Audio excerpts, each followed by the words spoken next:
পাকিস্তান তো খেলছে ভারতের সঙ্গে মাঠে টি-20 ওয়ার্ল্ড কাপ শ্রীলঙ্কায়। বাংলাদেশকে কাঁচকলা দেখিয়ে গাছে উঠিয়ে মই কেড়ে নিল। নট আউট পার্থতে চলে এসেছি। বাংলাদেশকে সেই কাঁচকলা দেখালো পাকিস্তান। পাকিস্তান সেই কিন্তু ভারতের সঙ্গে খেলছে। এটা আগে থেকেও ঠিক ছিল, কারণ পাকিস্তানের ক্ষমতা নেই না বলার।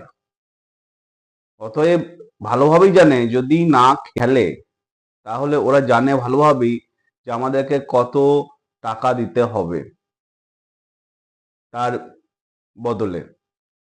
প্লাস কোনো দল সেখানে যাবে না, নানা রকম ফাইন অলরেডি হয়ে গেছিল। তো সেখান থেকে কিন্তু বাংলাদেশকে উস্কিয়ে বার করে দিল টি-20 ওয়ার্ল্ড কাপ থেকে। আর বাংলাদেশ কিন্তু বোকামো সেই থেকেই গেল। সব দল খেলছে কিন্তু বাংলাদেশ, কি বলছি, সব দল খেলছে।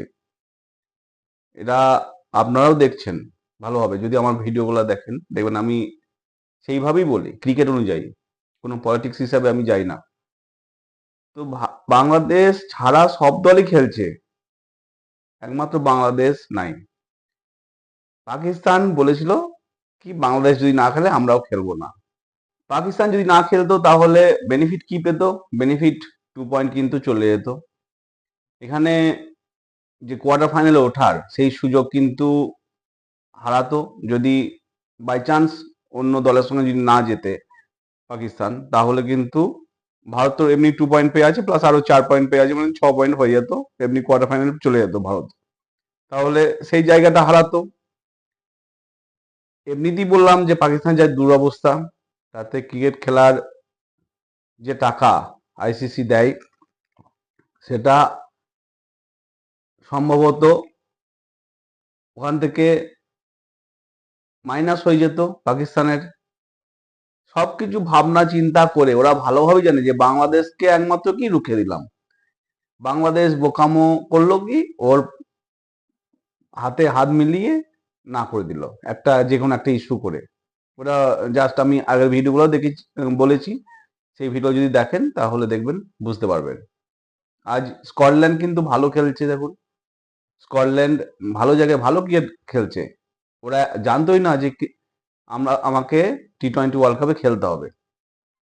আর একটা পাকিস্তানের কি দাবি করছে, তাদের মিডিয়া থেকে হোক, কিছু বাংলাদেশের মিডিয়া থেকে হোক, যে কিছু শর্ত রেখেছে পাকিস্তান, তারপরে কিন্তু খেলতে এসছে।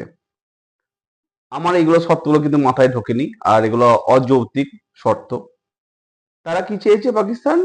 যে তারা ত্রিদেশীয় আর কি ম্যাচ খেলবে। ত্রিদেশীয় ম্যাচ খেলবে ভারত, পাকিস্তান আর বাংলাদেশ। অনেক শুনতে হাসি লাগে জিনিসগুলো। আগে তো প্রথমে ইউটার্ন নিয়েছে পাকিস্তান, বাংলাদেশকে বোকা বানিয়েছে। ভারতে এসব কোনো গল্পই নেই খেলার। ভারত এইসব খেলার গল্পই নেই, পাকিস্তানের সিরিজ খেলার, টেস্ট সিরিজ খেলা বা ত্রিদেশীয় সিরিজ খেলার এখানে কোনো গল্পই নেই। ওরা অযৌক্তিক ভাবে যুক্তি দেখাচ্ছে যে আমরা বাধ্য করেছি ভারতকে, যে এরা মেনে নিচ্ছে যে আমাদের সঙ্গে সিরিজ খেলার জন্য। এগুলো হাস্যকর যুক্তি। এর থেকে হাস্যকর যুক্তি পিসিবির কিছু হয় না। ত্রিদেশীয় ম্যাচ খেলবো, ভারত বাংলাদেশ বা মাঠে গিয়ে সিরিজ খেলবো, এটা একটা ওদেরকে বুঝিয়েছে যে এটা আমরা যুক্তি, প্লাস আরো টাকাটা বাড়াতে বলেছে। এইসব যুক্তি খারাপ করেছে বিসিবি, তো ওটা আইসিসি মেনে নিয়েছে। আইসিসি রিকোয়েস্ট করেছিল ওদের খেলার জন্য পাকিস্তানকে। এটা কখনো সম্ভব জিনিসটা? এটা কখনো, যারা ক্রিকেট খেলা ভালোবাসে তারা জানে যেগুলো কখনোই সম্ভব নয়। আইসিসি কখনোই সব মানেনি, বলেও নি, আর বিসিবির ক্ষমতা নাই এগুলো সব বলার। এগুলো অযৌক্তিক। এটাও আমি লিখে লিখে রাখুন, ভারত কখনোই পাকিস্তানের সিরিজ খেলবে না। ভারত টেস্ট সিরিজও খেলবে না, না ত্রিদেশীয় এসব সিরিজ। এরকম কিছু হবে বা হয়েছে বা এরকম কিছু কথা বলেছে, কোনো কিছুই অযৌক্তিক ভাবে বলা হচ্ছে, সেটা পাকিস্তানের মিডিয়া থেকে বা কিছু বাংলাদেশি মিডিয়া থেকে। রবিবার খেলা ভারত পাকিস্তান, এটা বাংলাদেশও নিশ্চয়ই দেখবে। এখন বাংলাদেশ নিশ্চয়ই হাত কামড়াচ্ছে যারা ক্রিকেট খেলা ভালোবাসে। আমার কথাটা নিশ্চয়ই ভালো লাগবে।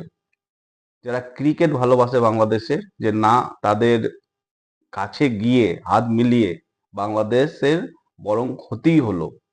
আজ বাংলাদেশ কিন্তু স্কটল্যান্ডের জায়গায় খেলতে পারতো, কোয়ার্টার ফাইনালেও উঠতে পারতো।